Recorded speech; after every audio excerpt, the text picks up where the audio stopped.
آپ کو یہ عزم کرنا پڑے گا، یہ میری تقریر سننے کے بعد سبحان اللہ اس کے بعد جا کر کام نہ کرے تو میری تقریر سننے کا کوئی فائدہ نہیں۔ دیکھیں میں اس حالت میں میرے اوپر جو کیفیت گزرتی ہے وہ مجھے پتا ہے میں کتنا بیمار ہوں، لیکن میں نے اپنے چہرے سے بھی کبھی ظاہر نہیں ہونے دیا کہ مجھے اتنی تکلیف ہے۔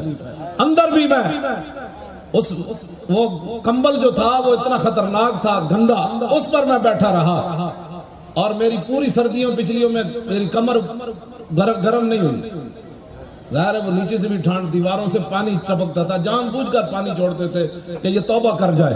تو میں نے کہا ایسے کیسے ہو سکتا ہے، مر ہی جاؤں جو اس در سے جاؤں۔ یہ کیا بات ہے؟ آپ حضرات مجھے بتائیں مرنا ہوتا تو میں واقعہ نہیں، میں نے مر جانا تھا۔ ان کا پروگرام یہی تھا بھی اندر ہی مر جائے گا اور پھر کہیں گے کہ اٹیک ہو گیا اس کے گردے فیل ہو گئے، لیکن اللہ کی قسم مجھے کوئی بیماری نہیں لگی۔ نواز شریف اندر رہا تو باہر علاج کران نس گیا، زرداری بھی چھٹیا تو بیماری دی وجہ تو، میں بیماری دی وجہ تو نہیں چھٹیا، حالانکہ میں حقیقتاً بیمار ہوں۔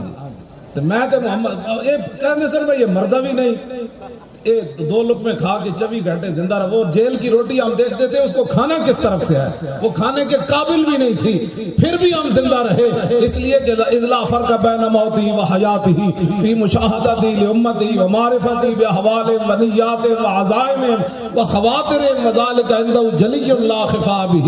امام ابن حجر اسقلانی فرماتا ہے اس بات میں کوئی فرق نہیں کہ حضور ظاہری دنیا میں جلوہ گر ہوں یا ظاہری دنیا سے تشریف لے جائے، حضور اپنی امت کو دیکھ رہے ہیں۔ قاسم عشق نبی جیسا لقب ایک سوا تیرے کہیں جچتا نہیں۔